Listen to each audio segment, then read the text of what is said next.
Week 4 of the fantasy football season. Here's a few players I look to sell and trade this week. The first player, Travis Etienne of the Jacksonville Jaguars. Etienne, he's gotten off to a good start in the early going of the season for this Jaguar team. And this Jaguar team, 2-1 on the season. The offense has been middle of the pack.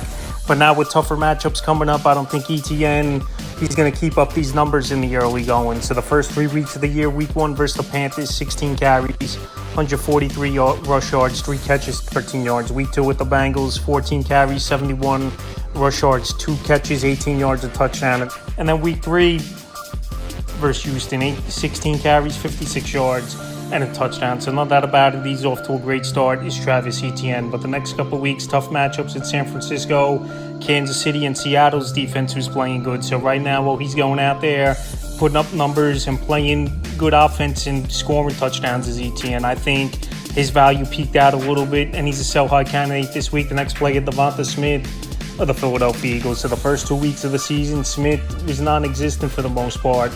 Didn't reach double-digit fantasy points in PPR leagues. And then week 3, in a come-from-behind victory versus the Rams, he had a nice game. 8 catches, 60 yards, and a touchdown on 9 targets. But Smith, arguably, he's the 4th or 5th option in this offense. Obviously, Barkley, Hurts running the football out of the backfield as well.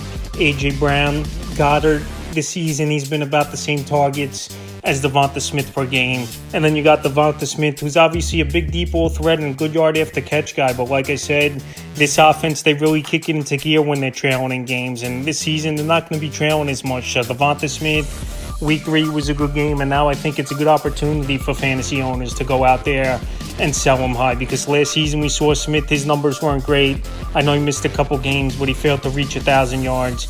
Only 68 catches and 8 touchdowns last season. And like I said, 4th option at best.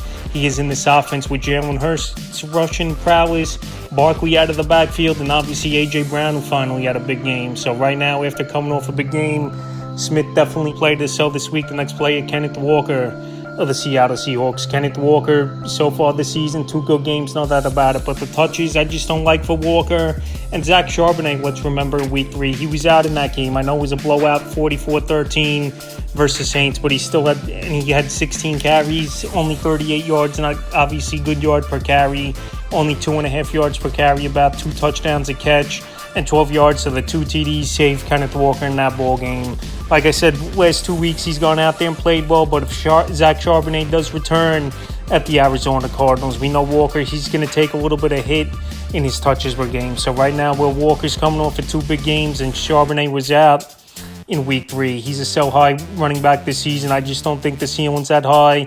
And anytime you're in a timeshare, it's tough at times to be a consistent running back in fantasy football. Next player, DJ Moore of the Chicago Bears. So DJ Moore, the volume just hasn't been there. And in my opinion, Rome Odunze is the number 1 option in this passing game for the Chicago Bear team this season. So DJ Moore, first 2 weeks of the year, failed to reach double-digit fantasy points. And then week 3 versus the Cowboys, 4 catches, 21 yards, a touchdown, bailed them out in that one to have a decent game, and 3 carries for 7 yards to finish with 12.80 fantasy points. So week 4, it's a good matchup at the Vegas Raiders. They can't stop anyone. Obviously, is Vegas one of the worst defenses in the league. And then week 5 a bye, and then week 6 of Washington. So after week 4, for the most part, DJ Moore, he's not going to be that great of an option for fantasy owners. And like I said, his ceiling is capped out. They got Rome Odunze there. You got DeAndre Swift out of the backfield. And DJ Moore and Caleb Williams, they just haven't connected much. I know last season he had 98 catches, was more, but a lot of bubble screens and just small type of routes where he failed to reach 1,000 yards last season. So like I said, the ceiling isn't high, and it looks like the first 3 weeks of the season, Rome Odunze is the receiver you really want to own over there in Chicago. Next sells his teammate Caleb Williams of the Chicago Bears. So Caleb, he went out there in week 3 and had a monster ball game versus the Dallas Cowboys, 298 pass yards, 4 touchdowns. So Caleb, we know he's put up some decent numbers in terms of fantasy football, but in terms as a real-life quarterback, he just hasn't been great, missing throws, not picking up the playbook well as Caleb Williams. And week 4, definitely a good matchup at the Vegas Raiders. But then after that, it gets a little shaky for the most part up to week 9 for Caleb Williams. The only favorable matchup will be in week 7 versus New Orleans Saints. So far, Caleb Williams playing good, but anyone could go out there and roast that Dallas Cowboy defense where they can't stop anyone. And Caleb Williams, he was just the latest quarterback to do it. And he missed some throws as well in that ball game and still went out there and put up 37 fantasy points in that game was Caleb Williams. Next sells Hunter Henry of the New England Patriots. So the first of two tight ends I would look to sell high this week. So Henry, he's been an up and down tight end. We know Drake May's the type of quarterback that spreads that football out to all his weapons on the offense. So Henry week 1 had a good game versus the Raiders, 4 for 66. Then week 2 invisible in that one catch, 9 yards on 3 targets. And then week 3 versus Steelers, a monster game, 8 catches, 90 yards and 2 touchdowns on 11 targets. So a good matchup coming up in week 4 versus the Panthers. And then at Buffalo in week 5. But like I said, he's inconsistent. It's going to be the targets for Hunter Henry, I believe, as the season goes on, where Drake May is going to try to get guys like Stephon Diggs more involved. Keyshawn Boutte, he'll get more involved as well, Demario Douglas. But like I said, anytime you see a tight end go out there whose ceiling really isn't that high and go score 29 fantasy points in PPR leagues, I think obviously that's a little bit fluky and numbers aren't even going to come close to consistency like that. So right now, no doubt about it, Hunter Henry could be a number 1 target in this Patriot passing game.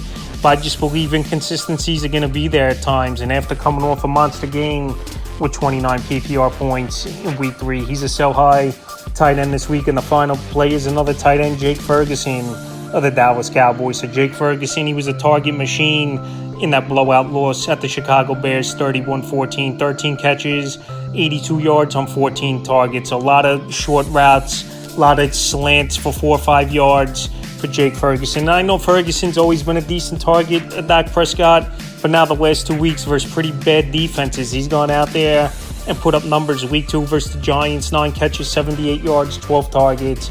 And then week 3, like I said, at the Bears, 13 catches, 82 yards on 14 targets. So week 4, going to be a very tough matchup versus the Green Bay Packers, arguably the best defense in all pro football. And right now, well, he's getting peppered with targets and putting up points as Jake Ferguson. I think he's a tight end I would sell off this week. I'm not saying dump these players just for anything, but like I said, these targets I don't think are going to be sustainable. And the other thing as well, CeeDee Lamb left the game early in the first quarter with an ankle injury. So if Lamb returns as well in week 4's game versus the Green Bay Packers, which I think he was walking a lot on the sideline with CeeDee Lamb, then those targets obviously and looks are going to go down for Ferguson. So that's a few players I look to sell and trade for week 4 of the fantasy football season.